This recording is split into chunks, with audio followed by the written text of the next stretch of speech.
Nitwa Alex. Kuva mvutse nkamenya ubwenge nakundanye n'abakobwa batatu, ariko nkabona batamu urukundo nifuza. Nkabareka. Nyuma yaho nibwo naje guhura n'umukobwa wa kane. Umukobwa wari mwiza. Yari igitangaza. Uyu akaba nawe ngiye kukubwira inkuru ye. Guhura kwanjye nawe byari nk'amaji.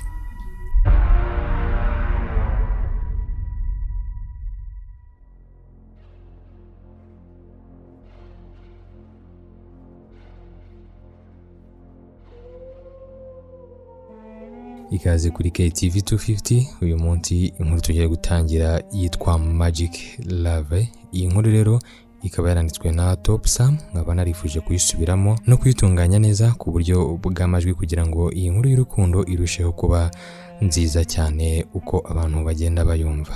Iyi nkuru rero byamfashe igihe kinini kugira ngo nyitegure, kugira ngo izaze irimo inyigisho nyinshi n'impanuro by'umwihariko ku bantu bose bazayumva.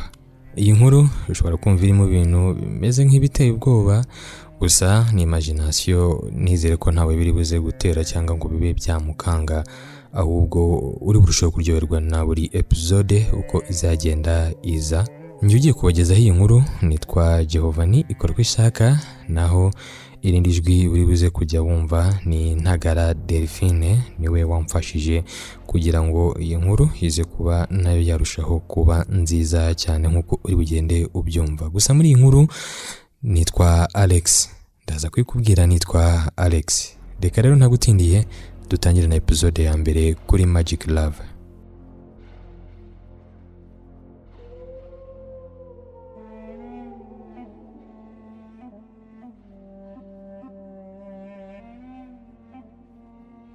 Nitwa Alex.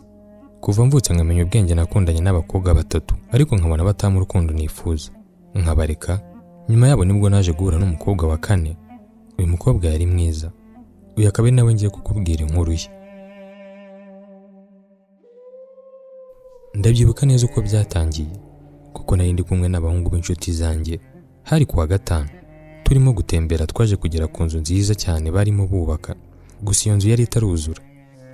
Umwe mu nshuti zanjye twari kumwe yitwa Gobedi, yambwiye ko hari abantu benda kuza kuhimukira, gusa nta kubeshya nanjye iyo nzu yari nziza pe. Akenshi buri mugoroba uko twatahaga tuvuye ku ishuri twanyuraga kuri iyo nzu tukareba ibindi byiza bayongereyeho, kuko yari ikiri kubakwa. Twibazaga abantu bagiye kwimukiramo. Twari dufite amatsiko menshi yo kubareba, kuko twatekerezaga ko bagomba kuba ari abakire dukurikije iyo nzu yari irimo yubakwa. Nyuma y'iminsi itari mike ya nzu yaje kuzura, haje kubamo abantu. Nanjye nibwo natangiye kujya numva ibihuha, ndetse nkumva n'amakuru avuga ko hashobora kuba habaye umukobwa mwiza, ariko umukobwa ngo ntajya asohoka. Iyo nzu yari ifite igipangu kirekire bihagije, bigatuma nta n'umwe muri twe abashaga kurebamo imbere. Igihe kimwe ari mu masaha y'ikigoroba nibwo njye na Obedi, ya nshuti yanjye, twashatse uburyo twarunguruka muri cya gipangu by'urugomo gusa. Ubwo twarimo duca hafi y'iyo nzu, Obedi yabaye nk'unsigaho gato.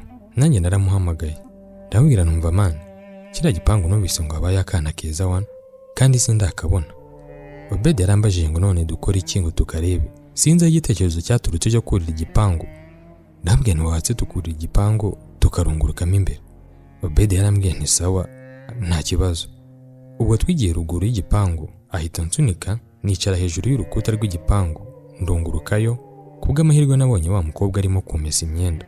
Ubwo nanjye nahise nkurura Obedi, nawe araza ararunguruka. Mu kugera hejuru, Obedi yabaye akimukubita amaso ahita yiyamira ati mbega umukobwa mwiza. Narambwiye ntivuga buhoro, twicaye hejuru y'igipangu cy'abandi batatwumva.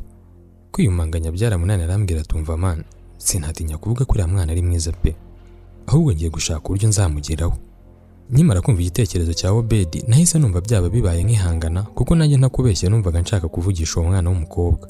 Mu kumureba yari umukobwa mwiza w'inzobe ikeye, yari afite umusatsi mukeya gusa unyerera.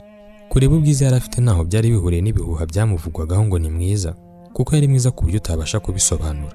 Twabonye yabaye nk'uhindukira areba aho twari twicaye ku gipangu. Kubera ubwoba twahise dusimbuka dusubira hasi, ubundi turataha.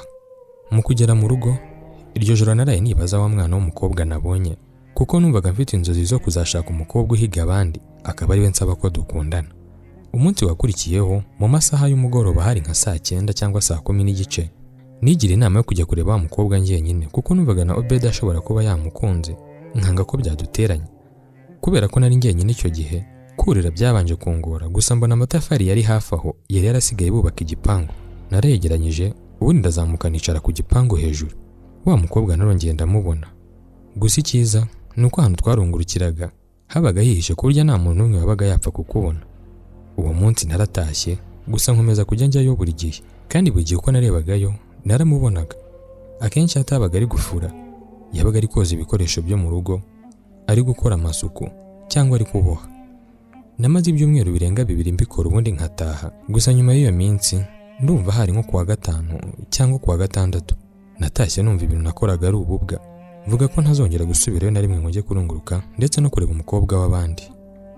Muri iyo minsi yose nari maze njya kureba umukobwa, buri uko natahaga nibazaga impamvu iwabo nta n'umwe wasohokaga mu gipangu, kuko muri icyo gihe cyose namaze njyayo nta wundi nabonaga hanze uretse uwo mukobwa gusa.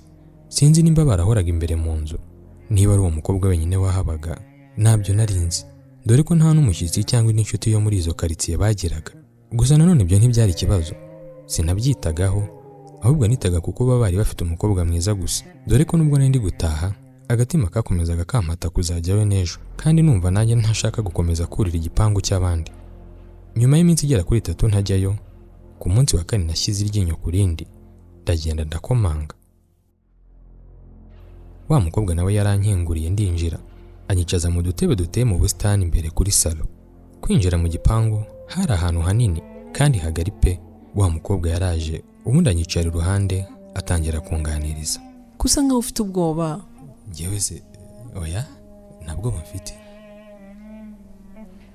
Maze igihe nkubona uza kundunguruka, narakurebaga igihe cyose nkirengagiza. Mwihangane kuko nabo kubaganiraga rwose. Oya, ahubwo narabikundaga kuko niwe muntu wo hanze gusa nabonaga. Ese nakubaza ikibazo? Yego ndakumva. Kuki mudasohoka? Oya, ayo ni amabanga y'umuryango, ahubwo uzajya unsura igihe cyose, ariko njye sinemerewe gusohoka. Uremeye uzajya unsura? Nta kibazo pe, nzajya nza. Yego. Naramubwiye nti yego. Twaganiriye ku irembo, ubundi arongera aramerekeza ndataha, ariko natashye mfite ubwoba kuko mu mbuga iwabo hari harambuyemo impu nyinshi z'inyamaswa, ubwoya ndetse n'amahembe. Guhera umwanya numvise mpindutse ikindi kintu. Mu kumara gusohoka nahise nihutangira kuratira inshuti zanjye ko navuganye na wa mukobwa mwiza abandi babuze ko bamugeraho, ariko sinababwira iby'ibintu bikanganye nabonye iwabo w'uwo mukobwa. Bukeye nasubiye kureba wa mukobwa, yanze ko tujyana mu nzu anyicaza hanze ku irembo. Twaraganiriye biratinda, nawe mbona asa nkaho yankunze akansekera, nkabona nyine anyitayeho. Uyu mukobwa yari muremure, ari inzobe cyane iyaga, yari afite amaso n'amenyo by'umweru de. Nubwo twaganiriye nta na rimwe yigeze ankoraho, yewe no kunsuhuza byari ikibazo. Ikindi kandi nari maze kubona muri iyo minsi 2 nuko akenshi yabaga yitwikira agasigaza mu maso n'ibiganza gusa. Ahangaha niho habaga hagaragara. Nakomeje kumureba ari nako mutekerezaho, ubundi nawe arahindukira. Ese ko wakomeje kunyitegereza cyane? Nuko nkunda kukubona kenshi bitandiye cyangwa wambaye imyenda miremire. Ese uri umuyisilamu? Oya, ahubwo ubushize wagiye utambwiye amazina yawe. Uzi ko ari byo. Nitwa Alex, Gitego Alex. Wow, nanjye nitwa Mariza. Twakomeje kuganira ndetse nkumva nabyishimiye. Gusa narebye ku isambu n'amasaha yagiye, niko kumusezera ubundi nkahita ntaha. Buri munsi najyaga kumusura tukaganira, gusa ariko akanga kumfata mu ntoki, haba ari ukunsuhuza yewe no kunsezera. Umunsi umwe nibwo nagiye kumusura, akimara gukingura nanjye naramutunguye mpita muhobera. Nkimara kumuhobera numvise mbaye nkuguye mu itanura ry'umuriro, numvise mfite ubushyuhe budasanzwe. Wa mukobwa ahita ansunika. Alex, ntabwo wemerewe kunkoraho. Ariko Mari. Alex, umva ibyo nkubwira, ntabwo wemerewe kunkoraho, kandi nizere ko nawe uzabwira ibyo wumvise. Yego, nawe nzabibwira. Okay, ngaho taha, dore amasaha utahira arageze. Mariza yaransezereye ndataha, gusa umunsi natashye numva nahabutse. Buri uko nateraga intambwe nibuka ukuntu namuhobeye nkahita nshya, nkumva ubwoba butashye umubiri wose, ndetse nkibuka ukuntu yambwiye ngo singira n'uwo mbibwira, nkumva ntazasubira n'umunsi wa rimwe. Uwo munsi ibyo byo nabihisha inshuti zanjye atari uko nshaka kubihisha, ahubwo kuko numvaga nanjye ubwanjye ari amayobera ntari nshoboye gusobanura. Muri uwo mwanya ndi gutaha niyemeje ko nzajya njya kumusura kugera igihe nzamenya ukuri guhishe mu muryango wabo. Namaze iminsi nk'ibiri ntajyayo kubera amasomo, nuko ku munsi wa gatatu njya kumusura. Nagezeyo Marize ntiyanyicaje ku irembo nk'uko byari bisanzwe, ahubwo yanjyanye mu cyumba cye. Yanzaniye ibiryo n'icyo kunywa, ariko we ntiyagira icyo afata. Uwo munsi twaganiriye byinshi. Alex, nanjye mba nifuza gusohoka nkajya hanze, ariko ntabwo mbyemerewe. None se kuki mutabyemerewe? N'amabanga napfa kukubwira aka kanya. Ariko Mari, waba uzi impamvu nza hano kugusura kenshi gashoboka? Alex, ibikurimo ndabibona kandi biroroshye kubisobanukirwa pe. Urankunda, nanjye ndagukunda. Niba mbeshya inyomozi. Oya, ntabwo ubeshya pe, kuko ndagukunda cyane. Gusa bitewe n'uburyo mbayeho ntabwo byakunda gukundana nk'inyamaswa nkanjye. Mari, ntabwo numva ibyo ushatse kuvuga ariko. Alex, ntabwo wibuka igihe wamoberaga? Ndabyibuka. Wamfasheho urashya. Nose urumva twakundana gute tudakoranaho? Ese waretse guca hirya no hino ukansobanurira neza? Alex, ndashaka kuguhishira amabanga yanjye yose. Niwemera kunkunda uko ndi uzabyemere. Muri ako kanya Marize yahise akuramo umupira w'amaboko maremare yari yambaye.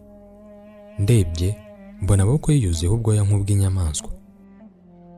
Alex, nturebe mu maso yanjye ubwiza mfite, kuko ahandi hari igenza n'ubwoya nk'ubu uri kureba. Ntabwo byoroshye kuko twakundana. Naha dusoreje episode ya mbere kuri Magic Love. Reka nizere ko mwaryohewe n'iki gice. Ntuzacikwe na episode ya kabiri. Ni buri wa kabiri kuri KTV 250. Ushobora kuba wakora subscribe kuri channel yacu kugira ngo utazacikwa n'ikindi gice. Wibuke kuduha comment kugira ngo episode y'ubutaha izabe imeze neza cyane kurusha iyo uyu munsi. Kuri social media nka Instagram, Facebook ni Giovanni Skol kwishaka, naho ushobora kuba wajyayo ukamfollowinga, then ukaba wakurikirana episode yawe wakunze. Reka tubonane ku wa kabiri.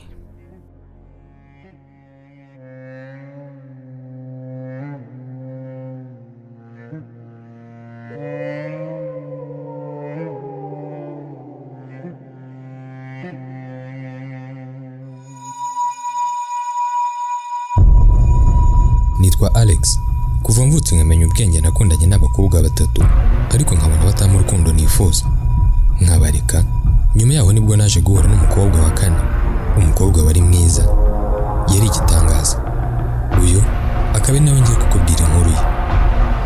Guhura kwanjye nawe byari nk'amaji.